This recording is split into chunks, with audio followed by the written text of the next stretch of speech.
Independent ডিজিটালের নিয়মিত আয়োজন 10 minute শোতে আপনাদের স্বাগত জানাচ্ছি। আমি আশিক হোসেন।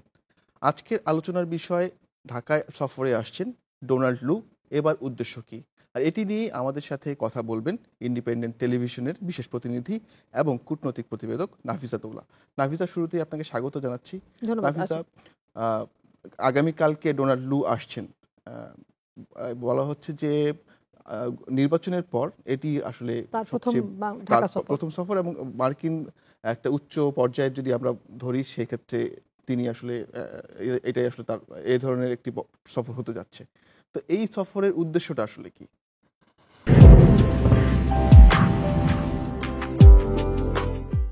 আশিক, তিনি হলেন যুক্তরাষ্ট্রের দক্ষিণ এবং মধ্য এশিয়া বিষয়ক সহকারী পররাষ্ট্রমন্ত্রী।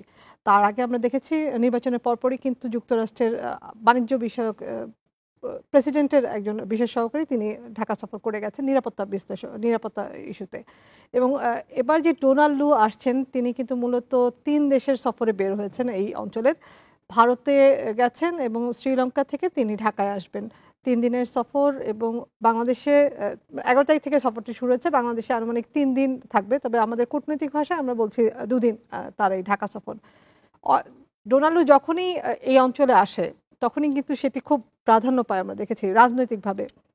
গত বছরে যেহেতু ইলেকশনের বছর ছিল, ইলেকশনের আগের বছর ছিল, তার সফরকে ঘিরে রাজনৈতিক দলগুলো যদি আমরা দেখি, মাঠ পর্যায়ে যে বিরোধী দল আছে বিএনপি, তারা খুব আকাঙ্ক্ষা নিয়ে বসেছিলেন যে কোনো একটা পরিবর্তন আসবে, যুক্তরাষ্ট্রের পক্ষ থেকে কোনো একটা সহযোগিতা আসবে।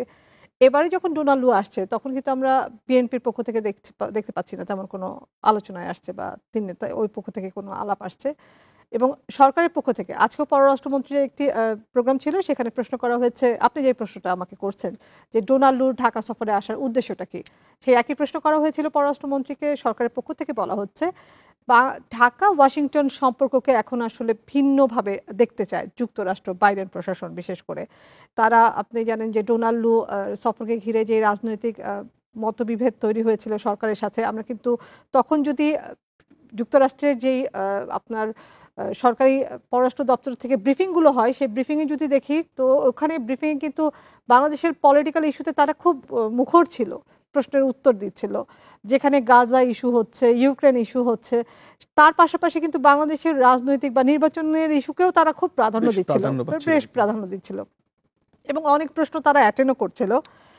কিন্তু যখন নির্বাচনটা হয়ে গেল, আমরা দেখতে পাচ্ছিলাম, আমরা যদি পলিটিক্যাল বিশ্লেষক বা কূটনৈতিক বিশ্লেষকদের সাথে আলাপ করেছিলাম নির্বাচনের ওই বছরে, গত বছরে, তখন কিন্তু কূটনৈতিক বিশ্লেষকরা বলছেন যে নির্বাচনের পরে কিন্তু যুক্তরাষ্ট্রের যে আচরণটা আছে সেটা কিন্তু পরিবর্তন হয়ে যাবে।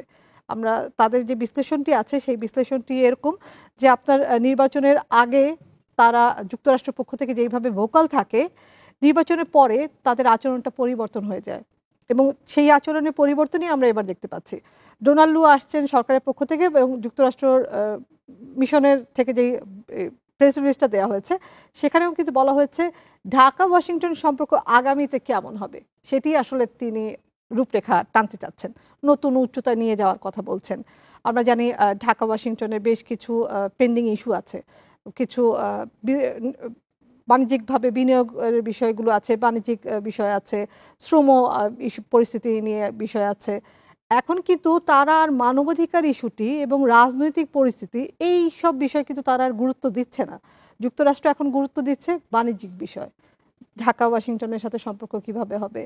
আপনি জানেন চীনের সাথে ঢাকার একটি সম্পর্ক আছে, বিনিয়োগ বাড়ছে, রাজনৈতিকভাবেও আলোচনায় আসছে, বেশ কিছু বিষয় আছে। চীনের প্রভাব কমাবার জন্য যুক্তরাষ্ট্র কিন্তু সবসময় বলে আসছে যে ঢাকা কিভাবে বেজিংকে দেখে, সেইটি আসলে যুক্তরাষ্ট্রের মাথা ব্যথার কারণ। তারা এখন বাণিজ্যিকভাবে ঢাকার সাথে সম্পর্ক এগিয়ে নিতে চায়। সেখানে কিন্তু তারা এখন দেখছে না যে রাজনৈতিক দল কে আছে, ক্ষমতায় কারা আছে, তাদের কাছে প্রাধান্য হলো সম্পর্ক এগিয়ে নিয়ে যাওয়ার বিষয়টি তারা মূলত জোর দিচ্ছে। ডোনাল্ড লুর আমরা যদি 3 দিনের সফর দেখি, 3 দিনের সফরে কিন্তু তার রাজনৈতিক দলের সাথে মতবিনিময় নেই, যেটা আমরা গত বছর জানুয়ারিতে তিনি যখন এসেছেন পলিটিক্যাল পার্টির সাথে বসেছিলেন, বিভিন্ন নেতাদের সাথে বসেছিলেন এবং 3টা রাজনৈতিক দলকে সংলাপের আহ্বান জানিয়েছে, চিঠি দিয়েছিলেন। তারপরে জুলাইতে তিনি কিন্তু উজরা জিয়ার সাথে এসেছিলেন, সেখানেও তিনি তার পক্ষ থেকে বিভিন্ন রাজনৈতিক দলের সাথে কথা বলেছে, বিএনপির সাথে কথা বলেছে আমরা দেখেছি। কিন্তু এবার তিনি সুশীল সমাজের সাথে বসছেন বা প্রধানমন্ত্রীর বেসরকারি উপদেষ্টা শিল্প বিনিয়োগ উপদেষ্টা আছেন সালমান এফ রহমান, তার সাথে বসছেন। আমরা দেখতে পাচ্ছি যে এবার যারা আসছেন তারা প্রধানমন্ত্রীর বেসরকারি উপদেষ্টা যিনি আছেন শিল্প বিষয়ক, তার সাথে কথা বলছেন এবং তাদের যে আগ্রহের জায়গাটি সেটি হলো আগামী ১০ বছর ৫ বছর যেই বছরটাই হোক না কেন, যুক্তরাষ্ট্রে যেই সরকারই আসুক না কেন, বাইডেন প্রশাসন হোক বা অন্য কোনো প্রশাসন আসুক না কেন, অন্য কোনো ব্যক্তির নেতৃত্বে, যুক্তরাষ্ট্রের যে পলিসি আছে সেই পলিসি কিন্তু একই থেকে যায়। সেই পলিসির আওতায় তারা এখন শ্রম ইস্যুটাকে গুরুত্ব দিচ্ছে, কারণ তারা দেখছে বাংলাদেশের সাথে তাদের বাণিজ্যিক সম্পর্ক সামনের দিকে এগিয়ে নিয়ে যাবে। সেই সম্পর্ক এগিয়ে নিয়ে যাবার ক্ষেত্রে যুক্তরাষ্ট্রের যে তাদের প্রায়োরিটি পলিসি আছে সেখানে শ্রম বিষয়টি তারা খুব গুরুত্বের সঙ্গে দেখে। তারা বারবার বলছে শ্রমনীতি নিয়ে একটু সরকারকে আরও ফ্লেক্সিবিলিটি হতে হবে, তাদের শ্রমিকদের ট্রেড ইউনিয়নের একটি অধিকারের কথা বারবার বলা হচ্ছে এবং সেই বিষয়টি আমলে এনে কিন্তু আমরা দেখতে পাচ্ছি সরকারের পক্ষ থেকে একটি নতুন শ্রম আইন করা হচ্ছে, যে যদিও আপনি জানেন যে গত সংসদে কিন্তু সেটি পাশ হয়ে গেছিল এবং সেটি রাষ্ট্রপতির কাছে গেছে, রাষ্ট্রপতি কিছু অবজারভেশন দিয়ে সেটি আবার সংসদে ফেরত পাঠিয়েছে, যেটি নজিরবিহীন বলা চলে। তো সেই ক্ষেত্রে বলা চলে বর্তমান যে সরকার আছে সেই সরকারও যুক্তরাষ্ট্রের এই অবজারভেশনগুলো বা ইউরোপীয় ইউনিয়নের যে অবজারভেশনগুলো আছে শ্রমনীতি নিয়ে সেটিও তারা গুরুত্ব দিচ্ছে, কারণ জানে যে বাংলাদেশকে যদি সামনের দিকে এগিয়ে নিয়ে যেতে হয় তাহলে তাকে বাণিজ্যিক প্ল্যাটফর্মে গুরুত্ব দিতে হবে, কারণ আপনি বাণিজ্যিক ভাবে এগিয়ে যেতে হবে। আপনি জানেন আমাদের পোশাক খাতের একটি বড় বিষয় আছে, সেই জায়গাগুলোতে তারা শ্রমনীতি নিয়ে কাজ করতে চায় এবং যুক্তরাষ্ট্র ইউরোপীয় ইউনিয়নের সাথে কাজ করতে চায়। যুক্তরাষ্ট্র যেই অবজারভেশনগুলো দিচ্ছে সেই অবজারভেশনগুলো নিয়ে সরকারও কাজ করতে চায়। এখন বিষয় হলো যুক্তরাষ্ট্র চাইছে সেই তাদের যে অবজারভেশনগুলো আছে সেটি বাংলাদেশ কতটুকু গ্রহণ করলো, কতটুকু গ্রহণ করছে না, এই বিষয়গুলোই কিন্তু এবারের ডোনাল্ডুর যে সফর আছে সেই সফরে গুরুত্ব পাবে। একই সাথে জলবায়ু পরিবর্তন নিয়ে বাংলাদেশের সাথে যুক্তরাষ্ট্র কাজ করতে চায়, সেটি আলোচনায় প্রায়োরিটি পাবে। এবং আজকে যে বলছিলাম যে পররাষ্ট্রমন্ত্রী ব্রিফিং করেছেন, সেই ব্রিফিং আমরা জিজ্ঞেস করেছিলাম যে এই সম্পর্ক যখন আপনি সামনের দিকে এগিয়ে নিতে চাইছেন সেই সম্পর্কে কিছুটা অস্বস্তি আছে, ভিসা নীতি আছে, বাংলাদেশের নির্বাচনকে সামনে রেখে, দ্বাদশ সংসদ নির্বাচনের সামনে রেখে তারা একটি ভিসা নীতি দিয়েছিল, নিষেধাজ্ঞার বিষয়টি আছে, সেটিও আছে।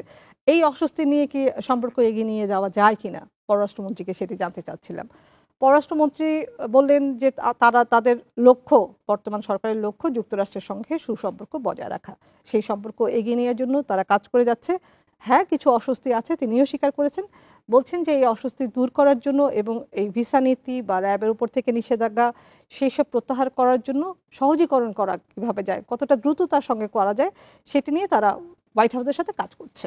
আপনি বলছিলেন নাফিসা যে তার এই সফরসূচিতে আসলে মূলত অর্থনৈতিক বিষয়গুলোকে প্রাধান্য দেওয়া হচ্ছে, রাজনৈতিক বিষয়গুলো তেমন একটি প্রাধান্য পাচ্ছে না, মানবাধিকার বিষয়গুলো মানবাধিকারের বিষয়গুলো।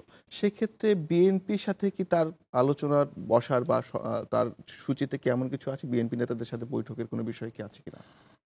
এই ধরনের কূটনৈতিক সফরগুলো যখন হয় কোনো দেশের উচ্চ পর্যায়ের, আপনি নিজেও কভার করেছেন বিভিন্ন ইভেন্ট, তাদের যেই প্রথম আমরা একটা তালিকা পাই সম্ভাব্য, সেটি কিন্তু আমাদের মিশন থেকে পাওয়া যায় না, বিভিন্ন জায়গা থেকে আমরা কালেক্ট করে সেখান থেকে আমরা যতটুকু পাচ্ছি তিনি পৌঁছাবেন, পৌঁছানোর পরে তিনি সুশীল সমাজের সাথে মত বিনিময় করবেন, তারপরে তিনি যেটি বলছিলাম যে প্রধানমন্ত্রীর বেসরকারি উপদেষ্টা শিল্প এবং বিনিয়োগ উপদেষ্টা যিনি আছেন তার সাথে রাত্রে নৈশভোজের প্রোগ্রাম শিডিউল আমরা পেয়েছি এবং পরের দিন তিনি পরিবেশ মন্ত্রীর সাথে দেখা করবেন, যেটি বলছিলাম যে জলবায়ু যেহেতু এবার প্রায়োরিটি আছে, জলবায়ু পরিবর্তন মোকাবেলা নিয়ে বাংলাদেশ, ওয়াশিংটন, যুক্তরাষ্ট্র, ঢাকা কাজ করবে, সেটি নিয়ে তারা আলোচনা করবেন।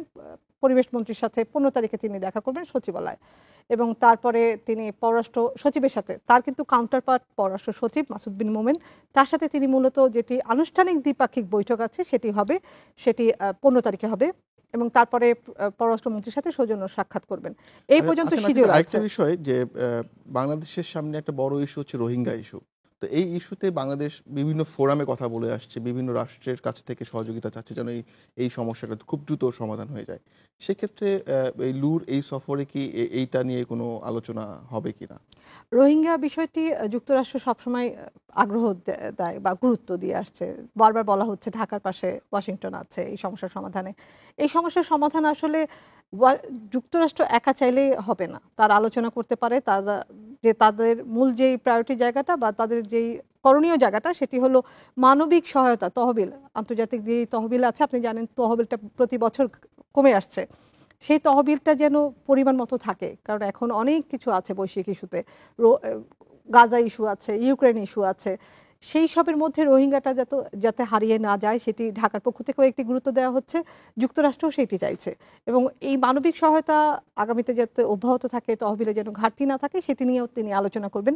তবে রোহিঙ্গা সমস্যার সমাধান বা প্রত্যাবাসন ইস্যুতে মিয়ানমারকে এগিয়ে আসতে হবে এবং সেই ক্ষেত্রে অন্য দেশগুলো আপনি জানেন যে বেশ ফ্যাক্টর আছে, তাদেরই এগিয়ে আসতে হবে। নাভিদা, আপনাকে অনেক ধন্যবাদ। অনেকগুলো গুরুত্বপূর্ণ তথ্য আপনার কাছে জানলাম। নিশ্চয়ই পরবর্তীতে আবারও আপনার সাথে কথা হবে। আজ এ পর্যন্তই। দেখা হবে পরের পর্বে, রবি থেকে বৃহস্পতি। সাথে থাকুন 10 মিনিট শো এর। দেখতে থাকুন ইন্ডিপেন্ডেন্ট ডিজিটাল।